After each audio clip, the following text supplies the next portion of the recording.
What is going on, everybody? Another episode of 4x4 Camping and Adventures, and in today's episode we are installing the airbag kit. I've been sort of talking and been ranting about this on YouTube for a couple of months now, probably the last 6 months.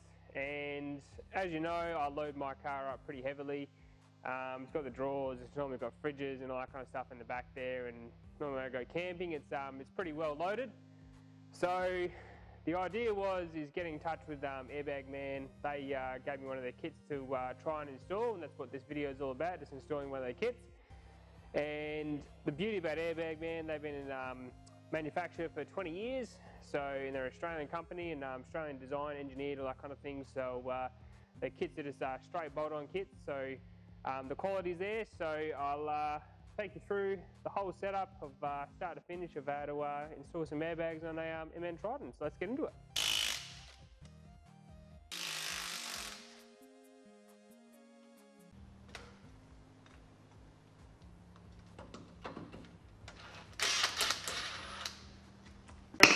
Yeah, back it on, slip it under the U-bolts.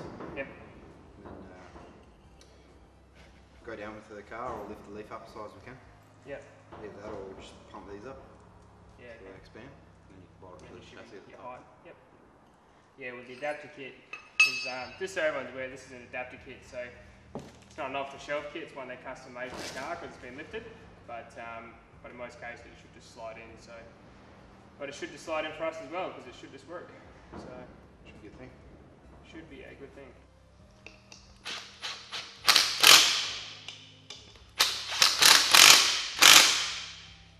You get it more basic, could you? Nah. But I like it. it works. Yeah. Engineering is meant to be smart, not stupid. So I don't know if it would work or not, but couldn't you lift the diff up? You could make it. Yeah, and then just use that to essentially put it in place. Yep. Definitely. So your two U-planes clamp down to this, pulls that against there, and then that's so easy, isn't it?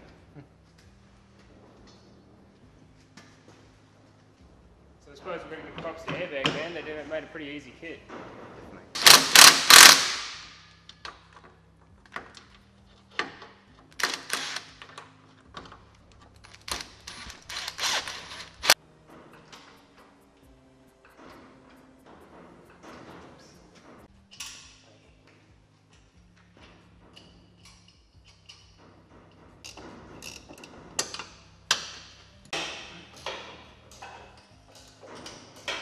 So everyone playing at home, what we're doing is we're going to run the two airlines essentially in the back here.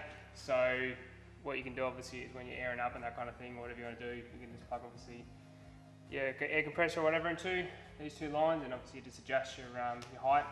And the kit above this, you can get in car kits, which essentially has like a air compressor and that kind of thing. You just flick switches and it goes up and down, that kind of stuff. But obviously in the base kits, you just run two airlines in the back of the unit and obviously on the back of the car, and you can adjust it. So there's the first one all ready to rock and roll. We just got to run the... Yeah, so you want to run the hose up through your chassis, figure out where you want to go, obviously. It's a lot easier to feed the short end than the long end. Going over the top of the spare wheel. Yep. Brace there, and what you want to do is just cut a little bit of the conduit off. Just show a bit of the hose. Line it up, nice and round end obviously. Line it up, jam it in there. It'll be a little bit of a push and then all the way in. Make sure it's right in there. Yep. Give it a bit of a wiggle. Yep. Wiggle. Ah, she's in, mate. That's good. So what you can do is, as I've seen the boys at Airbag Man, just to check all these kind of things, you can get a spray bottle of water, and once you're all pumped up and that kind of thing, just hit it with a bit of water to see if there's any leaks. So if you want to be careful and just double check on that kind of stuff, you can hit it with a spray bottle or get a pump bottle or whatever. Yeah. Just check for any leaks and that kind of stuff. Yep. A bit of dishwashing detergent or truck wash will do. Beauty.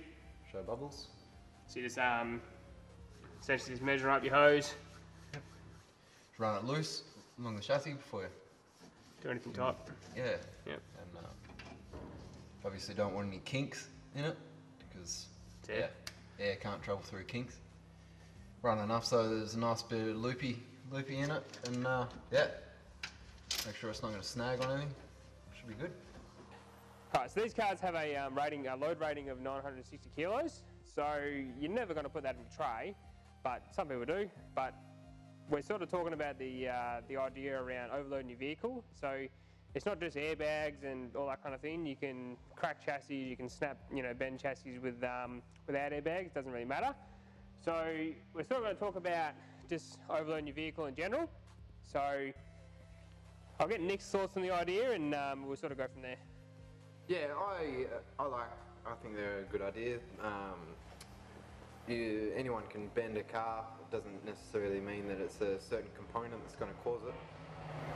More or less what these are for is to, once you've put your load on your car, as long as it's inside the vehicle specs, is to lift the car up to the standard ride height and keep the car level and retain the steering and the handling. So yeah, I mean, everyone's probably seen campers on the Triton, it's dual cab Triton. They're all snapped, they're all bent, they're all busted, and they didn't actually have airbags in them. So I've got some photos of those utes, and they haven't actually got airbags in them. So it's a sort of consensus in that sort of theory that airbags will bend your chassis because people are using them wrong. But you can just smash your chassis without having an airbag in it. So it's just about probably being a little bit smarter with what you're loading these things up with. They're not, they can't, take a ton in the back. They're not designed to do that. So it's sort of more talking about just being smart with your weights. It doesn't really matter what kind of vehicle it is. If you load it up and thrash down a rough track, unless it's a bulletproof machine, something will give. Yeah, I mean, I've seen photos of 79s. Patrols, doesn't matter what Navaras, whatever it is, they can all smash the chassis. It's just a matter of, definitely. If it's going to be overloaded, it's essentially the strains on the car, and if the strains on the car, something's going to give, obviously. So it hasn't got that flexibility of having the suspension to sort of take that weight instead of the chassis and that. So obviously the main goal with the airbags is to not increase your GVM.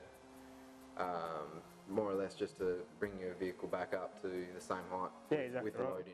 Yeah, absolutely. And that's how Airbags, man, sell these products. And if you go for the manual and you go for the instructions, it's all about bringing that height back up. It's not about, taking extra weight and all that kind of stuff. So sort of maybe just clear up a few myths there about airbags. So if you sort of had that in the back of your mind, you might have a little bit more clarity on the idea now. So that is another episode of 4x4 Camping Adventures. And as I said, thanks to Airbag, man, for supplying the kit. As I said at the start of the video, they're an Australian-owned company. They've been doing this for like 20 years. They've got kits for pretty much every car on the market, and something to suit whatever car you got in the garage. They've probably got something to suit it. The kit was pretty easy to install. I mean, it took a whole of probably about an hour with all film and all that kind of stuff. So with the hoist, so it is a little bit different. So if you're at home and you're using jack stands and that kind of stuff, it's probably just going to take a little bit longer. But we sort of got it done in an hour. They give you 2 hours on the blurb in the manual, so you can sort of cater for about 2 hours. But you could easily do it on a Saturday arvo with a couple of beers and that kind of thing. But as I said, fantastic kit, easy to install.